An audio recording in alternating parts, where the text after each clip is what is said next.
South ఇండియాలోనే biggest sorry store మన Varahi silks మన విజయవాడ ఎంజీ రోడ్ లో డిసెంబర్ 4వ తారీఖున ఘన ప్రారంభం. నమస్తే, వెల్కమ్ టు సుమన్ టీవీ. నేను పద్మిని. రేపటి పంచాంగాన్ని, రేపటి రోజుకున్నటువంటి వైశిష్ట్యాన్ని ఇప్పుడు చూద్దాం. రేపు 29వ తారీఖు నవంబర్ నెల 2025వ సంవత్సరం శనివారం.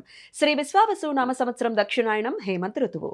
రేపు మార్గశీర్ష మాస శుక్లపక్ష నవమి తిథి రాత్రి 11:15 వరకు, తదుపరి దశమి తిథి. పూర్వభద్ర నక్షత్రం రాత్రి 2:22 వరకు, తదుపరి ఉత్తరాభద్ర నక్షత్రం.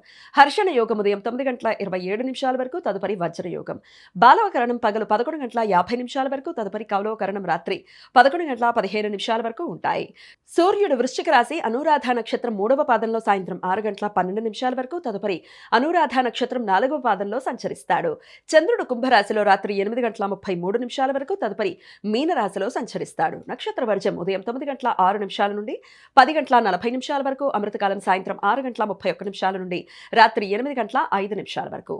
రేపు సూర్యోదయం ఉదయం 6:29 సూర్యాస్తమయం సాయంత్రం 5:40 చంద్రోదయం మధ్యాహ్నం 1:09 చంద్రాస్తమయం రాత్రి 1:28 అభిజిత్ ముహూర్తం పగలు 11:42 నుండి మధ్యాహ్నం 12:27 వరకు, దుర్ముహూర్తం ఉదయం 6:29 నుండి 7:58 వరకు, రాహుకాలం ఉదయం 9:17 నుండి 10:41 వరకు, గుళిక కాలం ఉదయం 6:29 నుండి 7:53 వరకు, యమగండం మధ్యాహ్నం 1:28 నుండి 2:52 వరకు.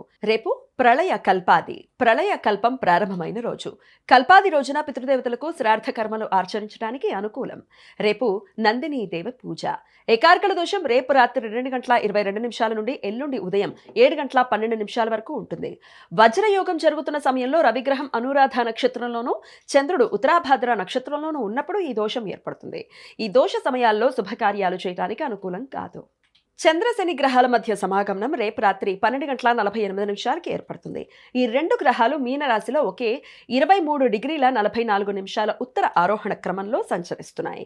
ఈ క్రమంలో శని గ్రహానికి ఉత్తర దిశలో 3:45 కోణ స్థితిలో చంద్రగ్రహం చేరువవుతుంది. ఈ రెండు గ్రహాలు మన కంటికి రేపు సాయంత్రం 6:10 61 ఆగ్నేయ ఆకాశంలో కనిపించడం ప్రారంభమై, సాయంత్రం 7:22 68 దక్షిణ ఆకాశంలో ఉచ్చ స్థితిని చేరుకుని, రాత్రి 12:27 11 పశ్చిమ ఆకాశంలో కనుమరుగవుతాయి. ఈ సమాచారాన్ని మనకు అందించిన వారు మేడికొండూరు విశ్వనాథ్ ప్రసాద్ గారు. ఆయనకు కృతజ్ఞతలు తెలియజేస్తూ నారాయణ స్మరణతో సమస్త సన్మంగళాని భవంతు. నమస్కారం.